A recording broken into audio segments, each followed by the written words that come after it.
और ये सब कुछ इतना सरेआम कर रहे हैं। आई वंडर कि हम लोगों का मुस्तकबिल आगे हमने क्या करना, फ्यूचर क्या है, भयानक है।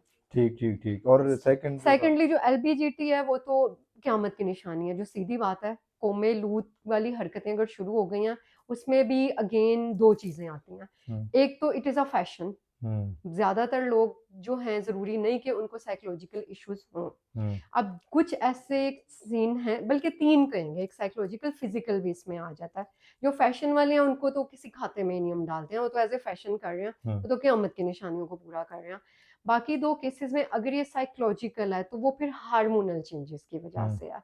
आमतौर पे उसमें अपने पेरेंट्स की जिम्मेदारी है, वालिदैन की, कि अगर वो अपने छोटे बच्चे में ऐसी हरकतें देखते हैं तो उसी वक्त उसकी हार्मोनल थेरेपी, उसकी काउंसलिंग, उसकी साइकोथेरेपी करवाएं, उसको उसकी जो बिहेवियरल चेंजेस हैं या उसका लाइफस्टाइल कैसा होना चाहिए उसके लिए किसी माहिर नफ्सियात से राब्ता करें, ताकि वो उनको पेरेंटिंग सिखाए कि आपने अपने बच्चे को कैसे लेके चलना है, उसके हार्मोन्स को कैसे सेट करना है। देखिए, एक इंसान में मतलब मर्द है तो उसमें फीमेल हार्मोन भी है, मेल हार्मोन भी है।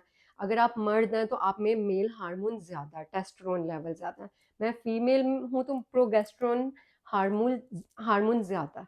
तो मेरे में सारी फीमेल क्वालिटीज, मेरी बॉडी लैंग्वेज, मेरा आवाज, ये सब चीजें ऐसे हैं। बाज दफा कुछ फिजिकल चेंजेस की वजह से या किसी भी वजह से हार्मोनल इश्यूज आ सकते हैं, वहाँ प्रॉपर इलाज की जरूरत है। वो हम्म बंदा अगर इस तरह एलबीजीटी या इन चीज़ों का शिकार होता है तो समहाउ उसमें इतना उसका कसूर नहीं है जितना उसकी ये जेनेटिक प्रॉब्लम या बायोलॉजिकल चीज़ों का इशू है। तीसरा जो फिजिकल है, फिजिकल में भी पेरेंट्स को पता होता है, लेकिन मसला क्या है कि एक बच्चा जो गया है ना यूनिवर्सिटी में, वो पैदावार वही है जो उसके माँ बाप ने पैदा किया। हम्म उसने चीज़ों का ख्याल नहीं रखा, छोटे होते से इन चीज़ों पे गौर फिक्र नहीं किया, उसको सरेआम छोड़ दिया। इवन कि यूनिवर्सिटी में भी चला गया, उसकी सरगर्मियाँ क्या हैं, वो वहाँ पे क्या कर रहा है, कहाँ आ रहा है, किन दोस्तों से मिल रहा है, किस किस्म के पीयर ग्रुप में बैठ रहा है, उसकी एक्टिविटीज क्या हैं। तो फिर बदले में यही चीजें होंगी, ड्रग्स एडिक्शन, एलबीजीटी, कोमेलूद और क़यामत की निशानियां पूरी होंगी।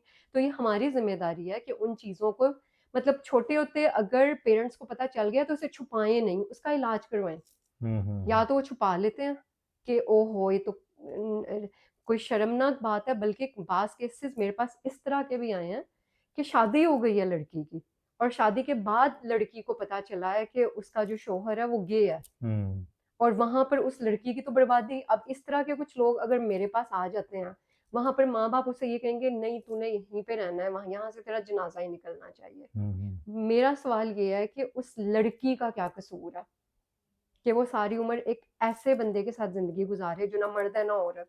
हम्म।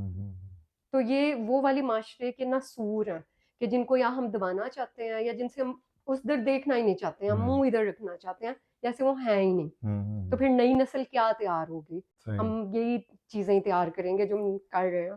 तो डॉक्टर साहब आपने यहाँ पे तो जो है ना सारा का सारा जो है वो तोपों का रुख जो है ना वो पेरेंट की तरफ मोड़ दिया।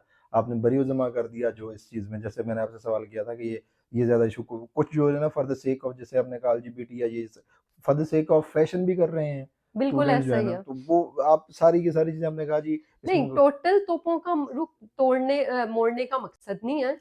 लेकिन देखें, मैं अगर अपनी सारी एक्सपीरियंस के बेस पे बताऊं, तो एक जो माँ बाप है ना, वो एक पहला तरबियत गाह है। हम्म तो यहाँ पर तो हमारे ऐसे हालात चल रहे हैं कि माँ बाप साथ बैठ के बच्चों के सूटे लगा रहे हैं। हम्म वहां पे फिर हम क्या कहेंगे? मैं क्यों माँ बाप को इस बात की वो ना दूं? मतलब माएँ जो है मोबाइल यूज कर रही हैं, बच्चा खाना नहीं खा रहा उसको भी मोबाइल दे दिया, हम्म तो माँ बाप कसूरवार हुए कि नहीं? हम्म देखें, जब अल्लाह ताला ने कह दिया है कि मैं हर इंसान को अपनी फितरत पे पैदा करता हूँ, फिर तुम लोग उसे यहूदी बनाते हो, मजूसी बनाते हो या ईसाई, ये हम्म अल्लाह ताला ने कहा है, ये मैंने नहीं कहा। हम्म ठीक है? तो हमें माँ बाप को अल्लाह ताला ने पैदा किस लिए किया है?